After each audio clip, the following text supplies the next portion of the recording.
Allô tout le monde, j'espère que vous allez bien. Je voulais vous partager aujourd'hui des petites astuces. Je suis dans la bouffe un petit peu. J'avais un gâteau d'anniversaire à préparer. Donc, tant qu'avoir mon four ouvert, allumé pour mon gâteau, ben, je me suis dit, ok, j'ai un végé pâté à faire, donc économie d'énergie pour ce qui est de l'électricité. Pendant ce temps-là, on fait du bien aussi à notre planète. Je vais décider de me cuisiner mon végé pâté, mon végé pâté, que je viens broyer là, au robot culinaire, des graines, tournesol, citrouille, sésame. J'ajoute un petit peu de farine de sarrasin là-dedans, levure alimentaire, super important. Puis je viens broyer des légumes, de la patate douce, des carottes. J'ai mis de la fleur d'ail. Je vais venir y rajouter mes huiles, mes herbes, brague, mes épices, tout ça. Mais ma recette nécessite du bouillon de légumes. Puis souvent, ben, les gens vont l'acheter du commerce, autant bouillon de légumes, bouillon de poulet. Puis là, s'ils n'en ont pas dans le garde-manger, ben, ils s'empêchent de faire leur recette. Euh, c'est rare, j'achète du commerce. Pourquoi? Parce que j'ai remarqué, même dans le biologique, c'est toujours bourré d'autres ingrédients à l'intérieur que j'aime moins puis qui n'est pas très bon nécessairement pour notre système. Donc, comme j'épluchais de la patate douce, ben, j'ai récupéré les plures, les bouts de mes carottes, qui étaient moins beaux. J'avais du céleri aussi à la maison, les bouts étaient moins beaux aussi, donc je les ai rajoutés à l'intérieur. J'avais une zucchini qui commençait à être flétrée un petit peu, de la moitié en tout cas, je l'ai mis à l'intérieur.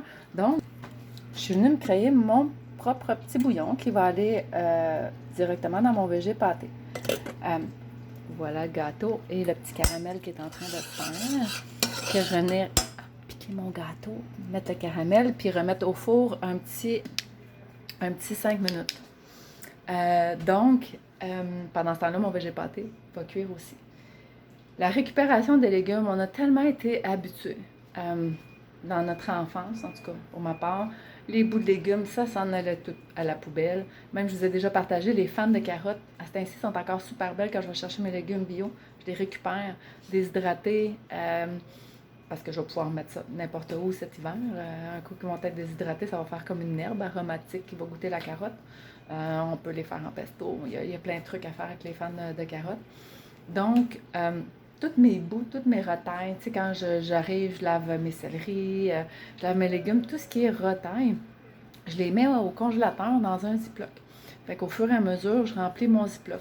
Donc, quand j'en ai besoin, ben, pour des petites quantités, ben, j'ai des légumes que je peux prendre puis me faire un petit bouillon rapide. Sinon, quand mon Ziploc est plein, ben, je me fais une grosse batch de bouillon. Puis, je le gèle.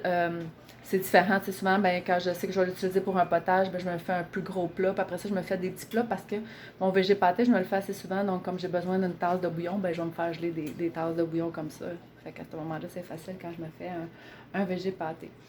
Donc, au lieu de jeter, au lieu de mettre, bon, ceux qui ont un compost, tant mieux, les choses que vous ne voulez pas récupérer, mais il y a beaucoup, beaucoup de choses qui contiennent énormément de nutriments. Je donne l'exemple, mon bouillon, dans mon Ziploc au congélateur, je mets même les plures d'oignon, les plures d'ail. Au départ, avant d'être une plure, hein, c'était une couche d'oignon, une couche d'ail. C'est bourré de saveurs, donc je récupère ça aussi. Donc, ben voilà, j'espère vous avoir inspiré à faire un petit peu moins de gaspillage. Ça va faire du bien à notre environnement aussi. Et ben là, je vais aller m'occuper du gâteau parce que le caramel il est prêt. Bye, à bientôt!